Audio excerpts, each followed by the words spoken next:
Hello दोस्तों, स्वागत है आपका आपके अपने YouTube चैनल ए के मैथ्स अकेडमी में। आज की वीडियो में देखते हैं क्षेत्रफल निकालना। जी हाँ, क्षेत्रफल निकालना, किसी भी त्रिभुज का क्षेत्रफल निकालना बड़ा ही इस तरीके से है। क्वेश्चन नंबर पहला आपकी स्क्रीन के सामने आ चुका है, रीड करता हूं मैं। किसी त्रिभुज की भुजाएं क्रमशः 15 सेंटीमीटर, 13 सेंटीमीटर और 14 सेंटीमीटर है। क्षेत्रफल ज्ञात कीजिए। दोस्तों यहाँ पर जो त्रिभुज की भुजाएं दी गई हैं डिफरेंट दी गई। जब भी त्रिभुज की डिफरेंट भुजाएं दी जाए तो उसको निकालने का एक छोटा सा फॉर्मूला होता है, देखते हैं। सबसे पहले इस फॉर्मूले का अप्लाई करने के पहले आपको एस निकालना पड़ेगा। देखिए एस बराबर क्या होता है, देखिएगा एस कैसे निकलता है। जो पहली भुजा, इस त्रिभुज में 3 भुजाएं होती हैं, तो पहली जो भुजा होती है ए माना जाता है, दूसरी को बी और तीसरी को सी। ठीक है दोस्तों, इस तरह से, और डिवाइड करना आपको 2, तो एस निकलेगा। सबसे पहले एस निकाल लेते हैं। तो ए की वैल्यू कितनी दी है 15, बी की वैल्यू दी है 13 और सी की वैल्यू 14। अब डिवाइड करना आपको 20। अब आप इन दोनों का सम करेंगे तो क्या प्राप्त होगा 42। 42 डिवाइड करेंगे 2 तो 21। ठीक दोस्तों, 21 सेंटीमीटर प्राप्त हो जाएगा एस की वैल्यू। अब एस की वैल्यू को यूज कैसे करना है देखिएगा। आपको करनी लेना है और करनी के अंदर एस लिखना है और कोष्टक के अंदर एस माइनस ए, फिर दूसरी कंडीशन एस माइनस बी, तीसरी एस माइनस सी। ठीक है दोस्तों, अब एस की वैल्यू आप निकाल चुके हैं, 21 आई हुई है। 21 आप लीजिएगा और अब डायरेक्ट माइनस करेंगे 21 में से ए, तो 21 में से 15 जाएगा। ए की वैल्यू दी गई 50, तो माइनस करेंगे तो क्या आएगा 6। सेकेंड पोजीशन में करेंगे 21 माइनस बी की वैल्यू 13, तो 8 और 21 माइनस सी की वैल्यू दी है 14, तो आएगा 7। ठीक है दोस्तों, अब देखिए मैं इसको सॉल्व करने का शॉर्ट ट्रिक बता रहा हूं। इसका वर्गमूल निकालना, तो आपको क्या करना, क्या इसका पेयर बना लीजिए। पेयर कैसे बनाएंगे, अब इसको तोड़िएगा। 21 को आप किस तरह से तोड़ सकते हैं, इसी कोष्टक के अंदर लिखते हैं। 21 है, 21 को आप तोड़ेंगे किस तरह से तोड़ सकते, 21 को 7 इंटू 3, ठीक है, और 6 को 3 इंटू 2 और 8 को 4 इंटू 2 और 7 को 7 ही रहेगा। ठीक है दोस्तों, अब यहां आप देख सकते हैं पेयर बन चुके हैं। तो 7 और 7 का पेयर बन गया। जब भी पेयर बन जाता है तो भाई एक वैल्यू करने की बाहर जाती है, तो क्या 7 बाहर जाएगा। ठीक है दोस्तों, एक चीज आ गई। अब यहां देखिए 3 का पेयर बन गया, दो है तो एक बाहर जाएगा 3। 2 का बन गया है, 2 को ले लीजिएगा। अब बचा 4। अब 4 का वर्गमूल आपको पता है क्या होता है, 2 होता है। अब इसको इंटू कीजिएगा, 2 इंटू 2 4, 4 इंटू 3 12, 12 इंटू 7 करेंगे तो क्या होगा 84 सेंटीमीटर का एरिया आएगा। ठीक दोस्तों, इस तरह से ही तरीके से कर सकते हैं। नेक्स्ट क्वेश्चन आपकी स्क्रीन के सामने है, देख सकते हैं। क्वेश्चन है, एक त्रिभुज की कोई एक भुजा 12 सेंटीमीटर है और इस भुजा से त्रिभुज की ऊंचाई 8 सेंटीमीटर है। त्रिभुज का क्षेत्रफल कितना होगा। दोस्तों इस क्वेश्चन को करने के पहले एक छोटा सा डायग्राम बना लेते हैं। ये बोलना क्या चाहता है, ये देखिए दोस्तों, त्रिभुज होता कैसे है, ट्राइंगल इसको बोलते हैं। 3 भुजा होती हैं। ठीक है दोस्तों, इस तरह से भी होता है। ठीक है, त्रिभुज इस तरह से होता है और इस तरह से भी त्रिभुज होते हैं। ठीक है दोस्तों, क्लियर। अब यहां पर बताया नहीं गया है कौन सा त्रिभुज है, तो आप कोई का भी त्रिभुज मान सकते हैं, अपन को इसको मानते हैं। ठीक है, तो यहां बोला गया है एक भुजा 12 सेंटीमीटर, तो इसको आप मान लीजिए 12 सेंटीमीटर है।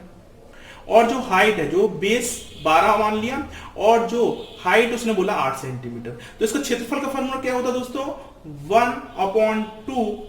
ठीक है, आधार जो नीचे का हिस्सा होता है उसको आधार बोलते हैं और जे ऊंचाई।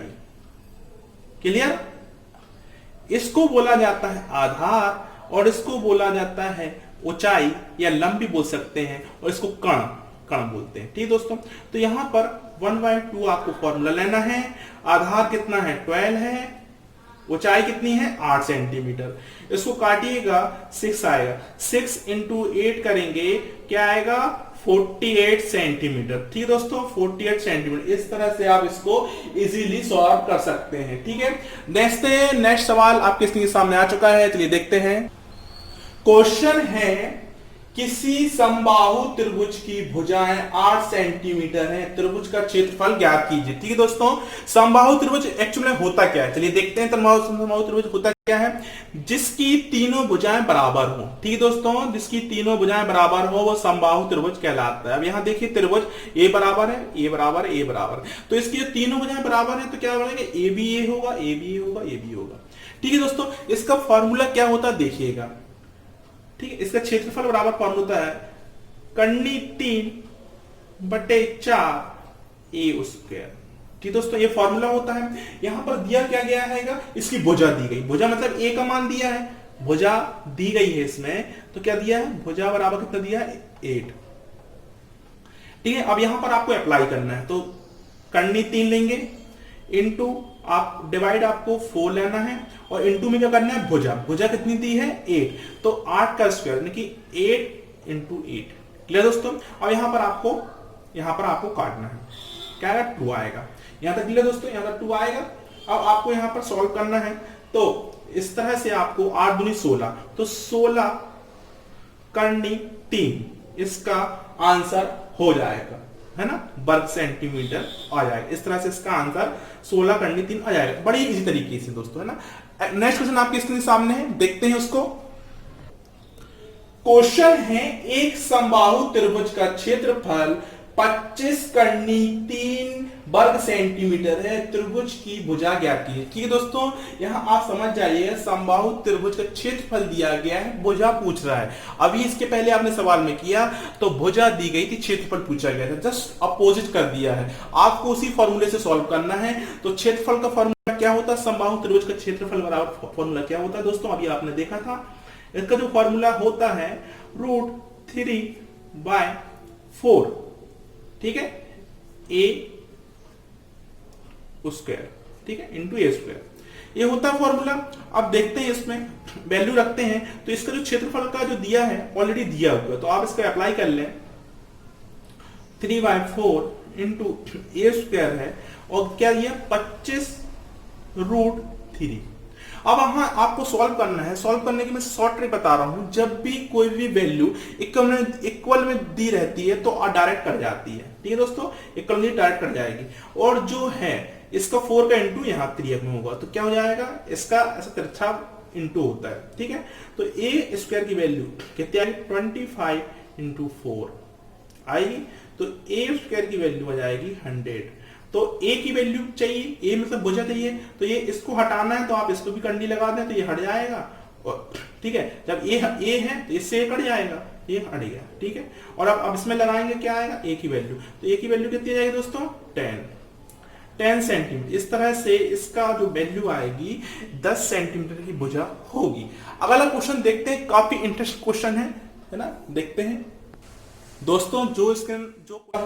एक समबाहु त्रिभुज की भुजा 6 सेंटीमीटर है, उसकी ऊंचाई ज्ञात कीजिए। ठीक है दोस्तों, यहाँ समबाहु त्रिभुज दिया गया है। अब इसमें देखिएगा, मैंने 3 सवाल कराए हूं समबाहु त्रिभुज के, तीनों में वैरायटी दी गई है। ठीक है दोस्तों, तीनों में वैरायटी दी गई है। जो पहला सवाल था उसमें समबाहु त्रिभुज का क्षेत्रफल पूछा गया था, दूसरे वाले में भुजा पूछी गई थी, तो तीसरा जो क्वेश्चन है दोस्तों इसमें ऊंचाई पूछी गई। चलिए देखते हैं ऊंचाई होती क्या है समबाहु त्रिभुज की, देखते हैं। ये समबाहु त्रिभुज है, ये इक्वल है। ठीक है दोस्तों, ये इक्वल है। अब आप इसमें लंब डाल देंगे, ये लंब डाल दिया, तो इसी को हाइट बोलेंगे। इसको ज्ञात करने की बात की गई है। अब इसमें दिया क्या गया है, इसमें भुजा दी गई है ए, तो इसको भुजा दी गई है 6, तो ये 6 है, ये 6 है और ये 6 है। ठीक है दोस्तों, क्लियर है। जब भी लंब डाला जाता है तो जो बेस होता है, आधार होता है, उसको 2 भागों में बांट दिया जाता है। तो सबसे पहले आप इसका सूत्र को आपको पता ही होगा, तो क्या होता है दोस्तों, √3/4 इंटू ए स्क्वायर होता है। ठीक है, अब इसको अप्लाई करते हैं। अब आप देखने वाली बात यहां पर ये है कि आप इस फॉर्मूले के बिना भी इसको सॉल्व कर सकते हो।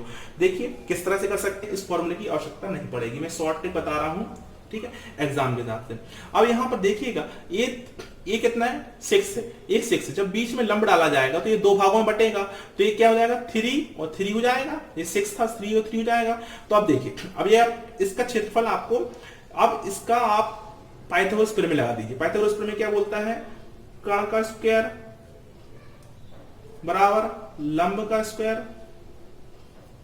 ठीक है दोस्तों, प्लस होता है आधार का स्क्वायर। ठीक है। अब यहां पर क्या देखते हैं, अब ये इसमें से एक भाग निकाल लेते हैं। एक भाग कैसे निकलेगा, ये निकलेगा। तो क्या अपने पास बचा, ये 6 हो गया, ये 3 हो गया। ये है कण है, ये आधार है, ठीक है, ये आधार है। इसको आपको ज्ञात करना है, तो आप लगा दीजिए इस फॉर्मूले पे। कण की वैल्यू कितनी दी है, 6, तो 6 का स्क्वायर लगा दे बराबर, ठीक है। लंब मतलब हाइट नहीं दी है, तो लंब को आप लंब लिखा है, स्क्वायर प्लस क्या है, आधार का स्क्वायर, तो 3 का लगा दे, ठीक है। अब इस तरह से क्या आएगा, आप इसको कौन है 36 बराबर लंब का स्क्वायर और प्लस आएगा 9। अब इस पक्षांतर करेंगे तो माइनस हो जाएगा, 36 में से 9 माइनस होगा तो कितना आएगा 27 बराबर लंब स्क्वायर। जब इसको आप करेंगे, तोड़ेंगे, तो क्या होगा, देखिए लंब बराबर, अब ये इसका है तो यहाँ आप रूट डल जाएगा, तो ये क्या होगा, इसको आप तोड़िएगा तो क्या आएगा 9 1 2 3, ठीक है, 9 3। अब 9 का वर्गमूल कितना होता है 3, तो आप इसको और कर सकते हैं, 9 का 3 होता है और इसमें करनी ले जाएगी, तो 3√3। इस तरह से इसका आंसर इजीली आ जाएगा, ठीक है दोस्तों। यदि आपको वीडियो अच्छा लगा तो वीडियो को लाइक कीजिएगा, शेयर कीजिएगा और चैनल को सब्सक्राइब करना मत भूलिएगा। Thank you.